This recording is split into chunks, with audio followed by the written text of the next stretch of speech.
ಈಗ ಸುಜನ್ ಸರ್ ಇದ್ದಾರಲ್ಲ, ಅವ್ರು ಯಾವ ತರ ಸಿನಿಮಾ ಮಾಡಿದ್ರೆ ನಿಮ್ಗೆ ತುಂಬಾ ಇಷ್ಟ ಆಗುತ್ತೆ? ನಿಮ್ದನ್ನ ಎಲ್ಲೂ ಹೇಳಿಲ್ಲ. ಹೌದು. ನಾನು ಒಂದು ವಿಲ್ಲನ್ ಪಾತ್ರ ಮಾಡಿದ್ರೆ ಚೆನ್ನಾಗಿರುತ್ತೆ ಅಂತ ಅನ್ಕೊಂಡೆ. ಹೌದಾ?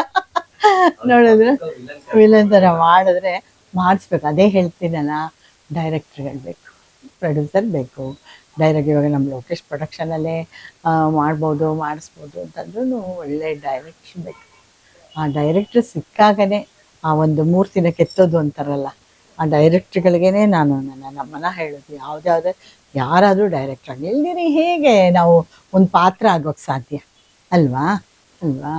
ಸೊ ಹಾಗಾಗಿ ಒಂದು ವಿಲ್ಲನ್ ಪಾತ್ರ ಸಮಯ ಬರುತ್ತೆ ಅಂತ ನೋಡಿ. ಅವನಿಗೆ ಈ ಫೀಲ್ಡ್ ಇಷ್ಟ ಇರಲಿಲ್ಲ, ಮಗುವಲ್ಲಿ ಒಂದು ಚೂರು ಇಷ್ಟ ಇರಲಿಲ್ಲ ಅವನಿಗೆ. ಆಮೇಲೆ ನಾವು ಅಯ್ಯೋ ನಾವು ಕಲಾವಿದರ ಕುಟುಂಬದವರು, ಈ ಮಗು ಈ ಥರ ಹುಟ್ಟುತ್ತಾ ಅಂತ. ಆದರೆ ಓದೋದು ಮಾತ್ರ ತುಂಬ ಚೆನ್ನಾಗಿ ಓದ್ತಾ ಇದ್ದ ಅವನು, ಒಳ್ಳೆ ಸ್ಟೂಡೆಂಟ್ ಆಗಿದ್ದ. ಸೊ ಈ ಥರ ನನ್ನ ಮಗಳು ಹಾಗಲ್ಲ, ಚಿಕ್ಕ ವಯಸ್ಸಿಂದಾನೇ ಇದು ಹೆಣ್ಕೋ ಅದು ಹೆಣ್ಕೋ, ಲಿಪ್ಸ್ಟಿಕ್ ಹಾಕೋ, ಬೊಟ್ಟು ಇಟ್ಕೋ, ಡಾನ್ಸ್ ಮಾಡೋ ಅದೆಲ್ಲ ಮಾಡ್ತಿದ್ಲು. ಇವನು ಇಲ್ಲವೇ ಇಲ್ಲ, ಬರೀ ಓದು ಓದು ಓದು ಅಂತ.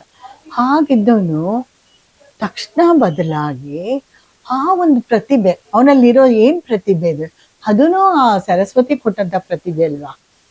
ತಕ್ಷಣ ಅವನು ಹೇಳ್ತಾನಲ್ಲ ಮಾತುಗಳು, ಟಕ್ ಟಕ್ ಅಂತ ಕೊಡ್ತಾ ಇರ್ತಾನಲ್ಲ ಅಲ್ವಾ, ಅದು ಎಂಥ ಪ್ರತಿಭೆ. ಅವಾಗೆಲ್ಲ ನಾನು ಅಯ್ಯೋ ದೇವ್ರೆ, ಹೇಗಪ್ಪ ಇದು ಬರುತ್ತೆ ಅಂತ ನಾನೇ ಅನ್ಕೋತೀನಿ.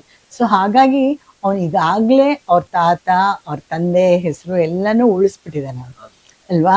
ಅವನು ಸಿನಿಮಾದಲ್ಲಿ ಹೀಗೆ ಹೆಸರು ಮಾಡದೇ ಇರ್ಬೋದು, ಬಟ್ ಈ ಫೀಲ್ಡಲ್ಲೇ ಇದ್ಕೊಂಡು ಅವನು ಎಲ್ಲರಿಗಿಂತ ಹೆಸರು ಮಾಡಿದ್ದಾನೆ. ಅದಕ್ಕೆ ಅವನಿಗೂ ಒಂದು ನಾವು ಧನ್ಯವಾದಗಳು ಹೇಳಬೇಕು. ಹಾಗೆ ಮಾಡಿಕೊಟ್ಟ ಆ ದೇವರಿಗೂ ನಾನು ಒಂದು ಧನ್ಯವಾದ.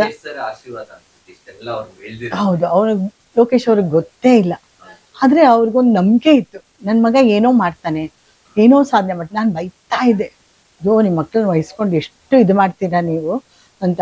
ಕೊನೆ ಅವರು ಹಾಸ್ಪಿಟ್ಲಿಗೆ ಹೋಗ್ತಾ ಇದ್ದಾರೆ, ನಾನು ಶೂಟಿಂಗ್ ಹೋಗ್ತಾ ಇದ್ದೀನಿ.